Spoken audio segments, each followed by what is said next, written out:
سریدش بو هر کسی کل با کرجلات سوری جیان دکه لبر خود دل همبری ایریشن کو روزانه دولت ترکیه یادگیر کرد لسر هرم ما بینا بر و به حنجته کی کو راستیجی بگری دست ایریشی بنسازی آمده ایریشی همولاتیان دکه ایریشی جه سیویلان دکه جبوی و که دبنوان ایریشانده هر کسی کی کو ضرر کشاند هر کسی کی کو دمالباتا ویده شهادت هاتن چیکرن هر کسی کی کود مالباتا ویده گازی هاتن جیان کرن جبوی وان سرساقیه دخوازن راستی جیم دبجن کو نجارا یکا و هلبت و نجارا داویجی به کو ایریشن دولتا ترکیه کو بهنجتا ایریشن لسر هزن تاری یانجه هزن کو سینوری وی دخن مترسیه ده کوان ایریشن بینابر لسر با کرجلات سوری دیده مشاندن ده هر آستی ده دنوا زیده ترج 13 سالن شورشی هر روز ام پیر روبرو هاتن و افناجی دیده اثبات کرن که راستی جی هر چقاسی هرم بر به اولهیه وده چه هر چقاسی هرم دبی خودی استاتو هر چقاسی روبریا خوسر یا گلن هرمی ین خوجهی تیپک آنین افنا لزورا حکومت AKP ده چه لزورا دولت ترکیه خودی پروژین داگر کرنه خودی پروژین دستلاتداری هرمي لخوشياوي ناي جبوي في كنها دمك وانوان ايريشان دشوبينن يكسر ام دكارن بيجن كو خطا اولهيه خطا هبونا جلان إرادة بكاتين هرمي يكسر دكي هدف جبركو دناوا سجمرين كو دركاتن نزي هزار إيريشي كو دناوا چند روجان دا كو حكومتا AKP لسر هرمي آني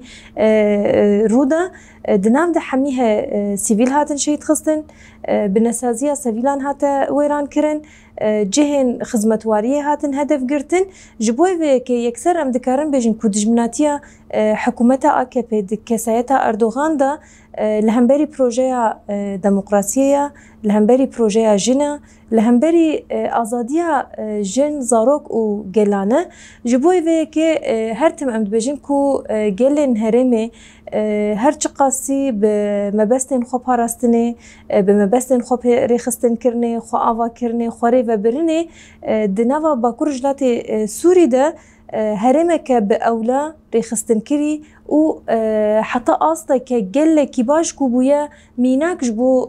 قشتي سوري جبو قشتي أمجن سوريا كديمقراط ويا قرتي جبو فيك إنها يا تشتاكو أم دكارن الهمبري و بسر بلندي بانك بكين بشهنازي أم بيجن كو جلن هرمي هرش قاسي إيرش لسروانتين شكرن أو قاسي هفقرتين يكيتي و قريدانا وان بهفرتي خورد كرن افناجي بزانبونا كو لوي هرمي تاني گلن هرمي دكارن خوب پارزن يكيتيا وان هيزا وان بهفر دكارن همبري وان ايريشان بسكنه جبوي وينا هر چقاسي كو ام دخوازن آواکرنک یعنی هیکلیته کی کو افگل هفدو تمام بکن بدن آواکرن راستی ایریشن هوانا راستی ایریشن کو د آستا سوجن شردنا د آستا سوجن لدجی مروواهی دته افنا بلکی لبرانبری چاوی دنیای ته چکرن لمخابن ایریشن کو د آستا بلندکرنا شرده کو ایرو سه چار روز بینا بر لسر هرم مته مشاندن ل کواليسيونا كل فيدري هيا هيزن امريكيه كل فرهنا هيزن روسي يكل فيدري هنا حكومتا شامي ياكو هرم المجي بارچيك ج سورينا مخابن بي دنگ مان دمكو ام في بدنگيه جد ميزن ام دكارن ببينن كو بيلانا كو لسر هرم مته مشاندن بيلانك بهزن دستلاتداری و گریدایا بيلانك بهزن هگمونیک و گریدایا کو راستی جد رجلاتا ناوینیا نودا ناخوازن کو ستاتوی که آزاد ستاتویه که برومت به اولا یا کرد و گلین هرمی به هفروری آوا کرن بلکی مدید د ایریشن پر دجوار دا پر درج دا کوهاتن چکرن هنک نرین هبون کو ایدی کرد پیوسته ببن خودی ستاتو کرد پیوسته ببن خودی دولت ببن خودی ام بجن جیانه که به اولا نها لهمبری وان نرخاندنا جی کو یکسر بلکی جمله کسین اسرائیلی و درکوی پیش نام دکارن بیشن کو لباکور جلاتی سوری نتنی ستاتویا کردان هیا لباکور جلاتی سوری نتنی دولتا کردان هیا لباکور جلاتی سوری نتنی کرد هنا لوی هرمی نتوا دموکراتیک هیا گوگلن هرمی حمی به هفرد کارن راحت جیان بکن آرمانجا کردان اساسا نگهشتنا دولتکیا آرمانجا کردان نگهشتنا کو ایریشی لسینور دولتک دن بکن تنه د چارچوبه پاراستنا خوروادا ام بجن روابونا پاراستنا کسایت خو هبونا خو بگلن هرمی را ایرو جبوی و تکوشین دیدن مشاندن جبوی و که جی تشتا کونها ام پی بانک دکن یا جتشتا کو پیویست ام لهمبری و بسکنن د درجهیا شورش آمده بین بر بردفکن ما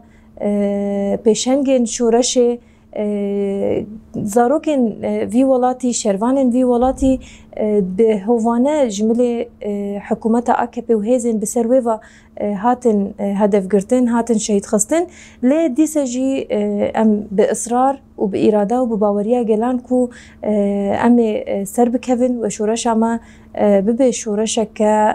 آزاد جبوی حمو گلان ببه مبست جبو کو ام خودی لخیال خود در کوین خودی لخیال حوالن شهید در کوین خودی لخیال پیشنگین خود در کوین جبو کو ام ببین لایقی کدا کوری بر آپو جبوی مدده جبو کو ام ببین لایقی آشتیا کورو جانره بر آپو پی بانک دکه جبو کو ام ببین خودی پروژه چارەسەریە یا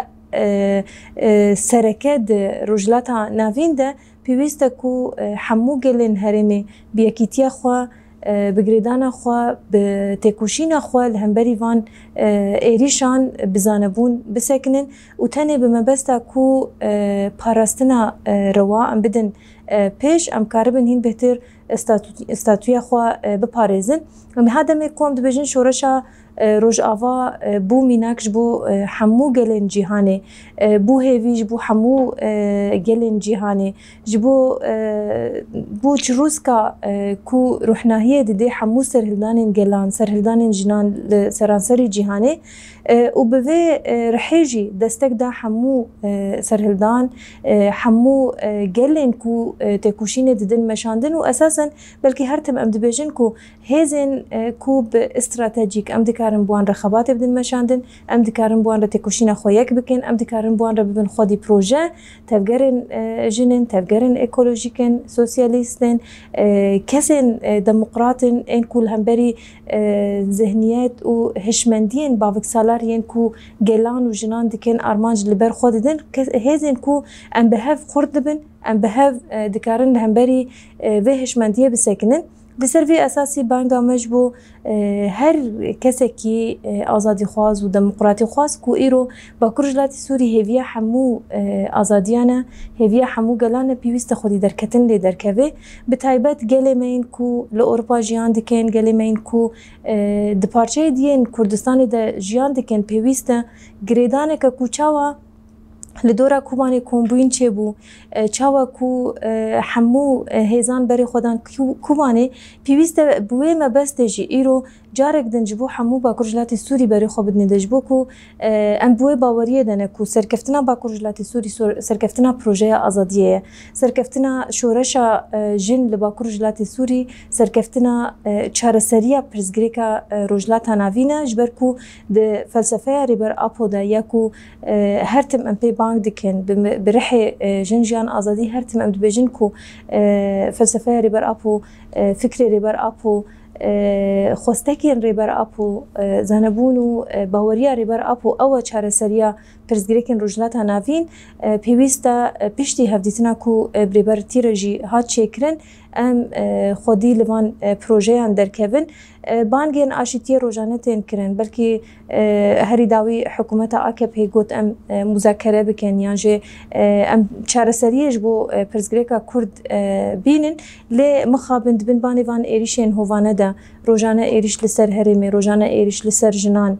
روزانه کمکوژی پیک آنین لدیجی گلی ما هولدانا قد کرنا نرینا ریبر آپو و گلان جهفدو هولدانا قد کرنا تفجری و ریبر آپو جهفدو افناجی دروتیا دولتا ترک در خیپش کو دولتا ترک به آرمانجن خوا به هدفین خوا استراتژیک و تجاری قبول نکه کو استاتویا کردان لهرمی وری چکرن جبوی ونا بانگا ما او کو خودی درکتن لبروجه ما یا نتوا دموکراتیک یا کود با کرجلاتی سوری دا حتی اصلا کی پر باش پیک هاتی خودی درکتن لی چه ببه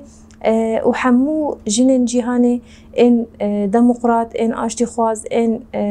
آزادی خواز کو دکسایتا با کرجلاتی سوری دا خودی لریبرتی درکوین خودی لفکر و فلسفه ریبر آپو یا کو خودی فلسفه جنجیان آزادی درکوین باوریا شورش ما هرتم گلین میا هرتم گلین دموکراتا تفکرین دموکراتین جهانیه جبوی وی که میناکا کوبانی مجیان کر خودی درکتن و ام بیش لدورا کوبانی کومبوین میناکا کی کو هزن فاشیست تک برن هزن دستلادار تک برن جبوی وی که ری و ریبازن کو ایرو ام لروج آوا خودی درکوین کو ام چقاسی کاربن کتلیا گلان هجمارا گلان لدردورا و پروژه کم بکن افناجی بلکی به مش به پروتستو کرنا ایریشان به دستک داینا مادی معنوی جبرکو خسارن کنها لباکر جلات سوری هاتن جیان کرن بلکی خسارن گلکی مزنن دجان ده دملی مادی ده دملی آواهی ده گلک خسار هاتن چکرن لی تشتا کنها ام وقت باکر جلات سوری پیوستیا ما پیه کو یک کرنا جنان هفگرتنا گلان جبوی شورش وره چکرن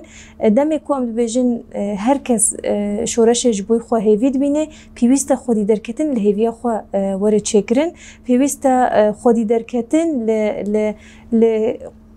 قرچک یعنی لجغرافیا هری بچوک یا کو جهان پاراست لهمبری تاریتیا داعش کو جهان تروریسمان پاراست و ایرو باید چافکانیا هیوی چافکانیا آزادی چافکانیا آشتیه چافکرنا حسکرن و کم کرنا گلان به هیوی بلکه ریو ریبازن چالاکی پرن یا هری گرینگ او کو به پیلن گلان به پیل تفکرین دموکراتیک و سوسیالیست کو کاربن خودی درکتنا لوی پروژه به وی رحی درکون و وک پروژه خوب ببینن جبر کو هرتم ام دوجن بنکتنا شورش اما یانجی ونداهین کو ایرو ام جیان دکن دناوا شورشی ده نتنی ونداهین گلی کردن ونداهین حمو جنانا ونداهین حمو گلانا هگر دسکفتیک جی ام نها جیان دکن به هفره دسکفتیا حمو گلان و حمو جنان یعنی زخت کو ورن چکرین بلکی هرتم ام بجن قرکرنین کل باکر جلاتی سوری تن جیان کرن نتنی قرکرنین فیزیکینن لهمبری چانده لهمبری سیاستاوی لهمبری اکولوژیاوی لهمبری زانبونا جن و آزادیا جن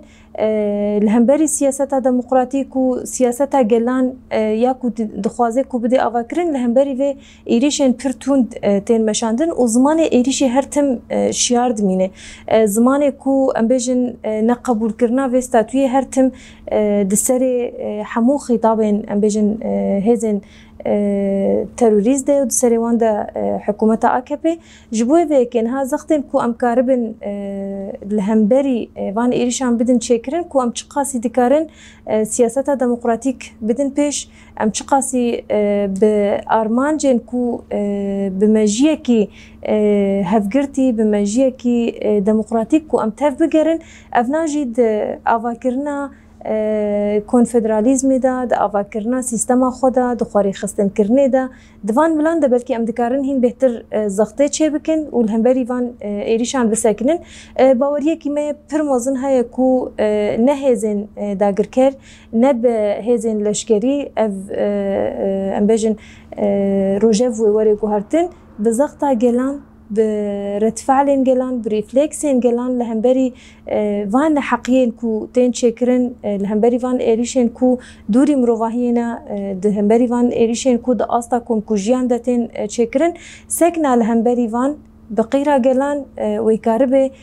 زغطه که ناونتوایی چه بکه کو وان سیاستا بده چکرن لی اف جی پیوست ام بیر نکن نب چالاکین کو تنی ام جبو دمکی و بسکنن پیوست 24 ساعت خبات 24 ساعت تکوشین 24 ساعت بان کرن کو ناراضی بونین خو بدن دیار کرن لهم بری ایریشن کو لسر شورش متن چکرن و ام جارک دن بیجن ایریشن لسر باکروجلاتی سوری ایریشن لسر مروفاهینا ایریشن لسر آزادینا ایریشن لسر إرادة وهبونا حموجل وتفجرن كو باستقرار وأولهية رجلاتنا نافين بانك ديكن